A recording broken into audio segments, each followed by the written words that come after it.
আপনারা দেখেছেন এ পর্যন্ত একজন আসামিকেও গ্রেপ্তার করা হলো না। স্পষ্ট দুবালকে আমার সহকর্মীটা খুন হলো, কে করলো সেগুলা অলরেডি ভিডিও ফুটেজে চলে গেছে সবার কাছে। এরপরে প্রশাসন কেন নীরব? ওসি উইথড্র করা হয়েছে, ইউএনএ উইথড্র করা হয়েছে, এটা কোনো সমাধান না। আমরা চাই যে অতি সত্বর এখানে প্রজাতন্ত্রের দায়িত্বশীল জিম্মাদার লোক হিসাবে ইউএনও এবং ওসি পাঠানো হোক, যে কোনো দলবাজি করবে না।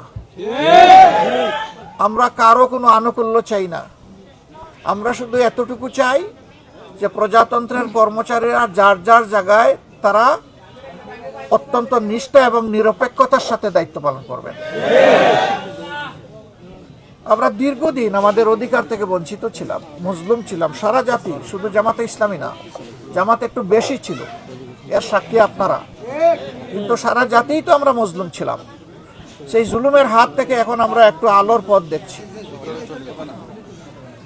সেই সময়টা যদি এই ধরনের অবস্থা শুরু হয়ে যায়, তাহলে আগামীর ভবিষ্যৎটা কি? যারা নিজেদের মধ্যে মারামারি করে নিজের মানুষ খুন করেন, আবার আমাদের লোকও খুন করা শুরু করেছেন, তারা জাতিকে কি বার্তা দিচ্ছেন? তারা এই বার্তাই তো দিচ্ছেন যে আগামীতে তারা যদি কোনো কায়দায় এই জাতির নেতৃত্বে চলে আসে, তাহলে এই জাতিকে তারা শান্তি দিবে না। আবার খুনের রাজনীতি, আবার ছুপ ছুপ রক্ত আর খাড়ি খাড়ি লাশ সারা বাংলাদেশ পাবে। আপনারা কি এটা চান? আমরা একটা শান্তির বাংলাদেশ চাই, যেই বাংলাদেশে শিশু, কিশোর, কিশোরী, তরুণ, তরুণী, যুবক, যুবতী, প্রৌঢ়, বৃদ্ধ, বৃদ্ধা, সমস্ত মানুষ ইজ্জত এবং নিরাপত্তার সাথে থাকবে। বিশেষ করে আমাদের মায়েদের নিরাপত্তা নিয়ে আমরা বর্তমান পরিস্থিতির উপর শঙ্কিত। কি হুমকি ধুমকি বিভিন্ন জায়গায় কি করা হচ্ছে সাক্ষী আপনারা। এই কয়েকদিন পরে এর প্রতিবাদ করছি। গতকাল আমার টুইটার যেটাকে বলা হতো, এখন এইটাকে এক্স বলে, দুষ্ট চক্র আমার এটা হ্যাক করে মাদের প্রতি অপমানজনক একটা কথা আমার এখান থেকে ছেড়ে দিয়েছে। এরা ডাকাত, এরা কাপুরুষ। আমরা মায়েদের সম্মানকে উঁচু করে তুলে ধরতে চাই, আর ওরা বলে আমার মায়ের কাপড় খুলে নেবে। আমরা পরিষ্কার বলে দিচ্ছি, পুরুষ হোক নারী হোক, সবার ঠিকানা ছিল মায়ের গর্ভ, ঠিকানা ছিল মায়ের বুক। এই মায়ের অসম্মান আমরা বরদাস্ত করব না। মাদের প্রতি আমাদের এই ভালোবাসা এবং এই সম্মানকে যারা কলঙ্কিত করতে চায়, জাতি তাদেরকে ক্ষমা করবে না। আমাদের কর্মকাণ্ডকে যারা ভয় পায়, যারা নীতি দিয়ে, চরিত্র দিয়ে মোকাবেলা করতে পারে না, তারাই কেবল কুরুচিপূর্ণ এই সমস্ত জিনিসের আশ্রয় নিয়ে থাকে।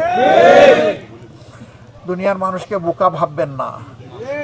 আপনিও জ্ঞানী, কিন্তু মানুষও জ্ঞানী।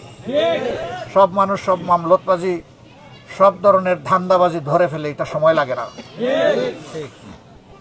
আমরা আবারও বলবো, দোয়া করেন একটা শান্তির বাংলাদেশ আপনাদেরকে সাথে নিয়ে যেন আমরা করতে পারি। আমাদের মা বোনদের জন্য যেন একটা নিরাপদ বাংলাদেশ উপহার দিতে পারি। যুবক যুবতীদের হাতে যেন আমরা দেশ গড়ার কারিগর হিসাবে কাজ তুলে দিতে পারি। আমাদের ভাই কারো কাছে বেকার বাঁধার দরকার নাই। আমাদের যুব সমাজ তার সম্মানের একটা কাজ চায়। আমরা ওই কাজের হাত হিসাবে ইনশাল্লাহ তাদেরকে তৈরি করব। যারা এই উপকর্ম করেছেন, আমি আল্লাহর দরবারে দোয়া করি আল্লাহ তাদেরকে হেদায়েত দান করুন। যারা মানুষ খুন করে, ওই সময় হাদিসে এসেছে আল্লাহ তাআলা তাদের দিলের উপর থেকে ঈমানকে তুলে নিয়ে যান।